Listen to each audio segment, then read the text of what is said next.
appearing in court in person for the first time. Tyler Robinson, 22 years old, accused assassin of Charlie Kirk. Robinson looks relaxed, unfazed, smirking as he talks with his court-appointed attorneys. He'll probably try to justify his actions by pointing a finger at the man he assassinated, Charlie Kirk.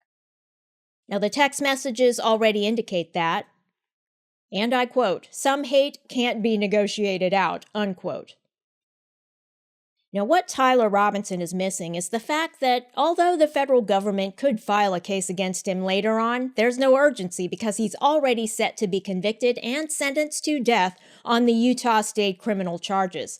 Lots of folks loved Charlie Kirk, and some folks hated him, but the moment he was assassinated, everybody knew that the assassin had set himself up for the ultimate punishment that man can mete out through the judicial process.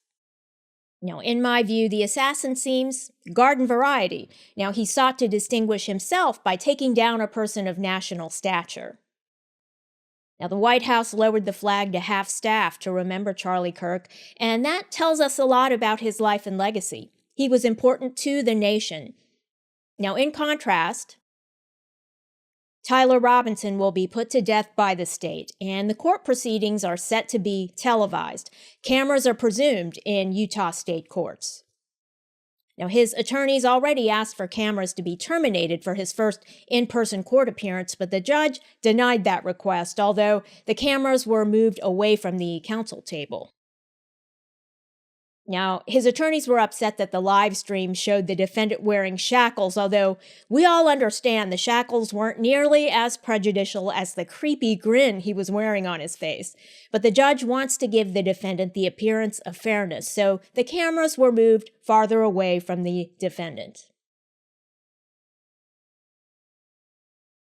Now, the likelihood of prejudice to the defendant from live streaming or cameras in the courtroom is minimal, in my view, compared to the weight of the state's case against him. Jury selection will weed out potential jurors who cannot judge the defendant fairly, whether it's because of media coverage or other reasons. And I suspect that potential jurors who feel strongly about Charlie Kirk one way or the other will be weeded out during jury selection. Now, there are conspiracy theories out there asserting that Charlie Kirk was assassinated by Israel, the French government, and even Turning Point USA, Charlie Kirk's own organization, despite all the evidence pointing to Tyler Robinson using a high-powered rifle from the roof of a campus building where Charlie Kirk was speaking. So it's imperative for prosecutors to keep conspiracy theorists off the jury, or at the very least, to remove them from the jury before deliberations begin. If we wait until after the verdict to weed out conspiracy theorists, it's more difficult to get a new trial, although in cases of jurors with an anti-government bias, that could be the basis for a new trial if it impacted the state's right to an impartial jury. Now, for instance, the government can't meaningfully exercise a challenge to a specific juror if the juror lied and said he or she didn't hate the government, for example. But finding out if a juror lied is the difficult part. Now, the general rule is that comments made by jurors while deliberating cannot be used to impeach the verdict unless it's in reference to outside information. For example, if a juror brought a newspaper into the jury room, or if a juror talked about receiving threats or bribes. Now, that type of outside information would be permissible to impeach the verdict. So, if a juror is, for example, listening to a podcast about Charlie Kirk assassination conspiracy theories during deliberations, that information can be used to impeach the verdict, most definitely. Now, that's under Utah's Rule of Evidence, Rule 606B, which is identical to the federal Rule 606B. Now, in 2014 and 2017, the Supreme Court of the United States issued opinions about juror comments occurring during deliberations that don't involve outside information. So, no podcast is involved, no threat, no bribe.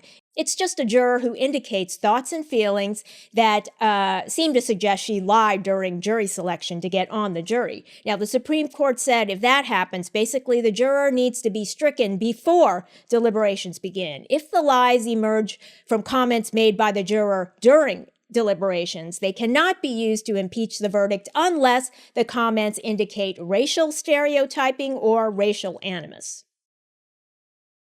So let's say the murder victim is Mr. Buford, and a juror says he hates Mr. Buford because he hates white people. Now that comment, even though it doesn't relate to outside information and occurred during jury deliberations, most certainly could be used to impeach the verdict because of the racial animus.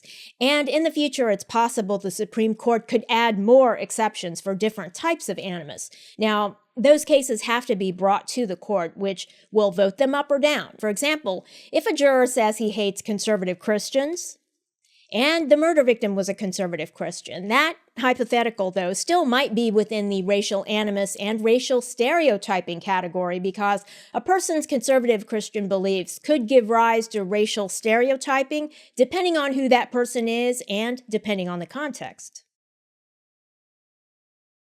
So, in conclusion, if it turns out that a juror lied to get on the jury, and let's say we find out about it because the juror tells another juror, I hate Mr. Williams, and Mr. Williams was the murder victim. Now, it's best to get that information to the judge before deliberations begin. Now, if it comes out during deliberations, the best practice is still to bring it to the judge's attention or the prosecutors. Now, this is my view, because ultimately the Supreme Court of the United States could find that another exception to the general rule is justified. And again, I want to emphasize that the general rule is distinct from the rule regarding podcasts, newspapers, threats, bribes, racial animus, and stereotyping that may enter into jury deliberations, all of which remain viable reasons to impeach a jury's verdict. Thanks for watching, and if you enjoyed this video, leave a like and don't forget to subscribe.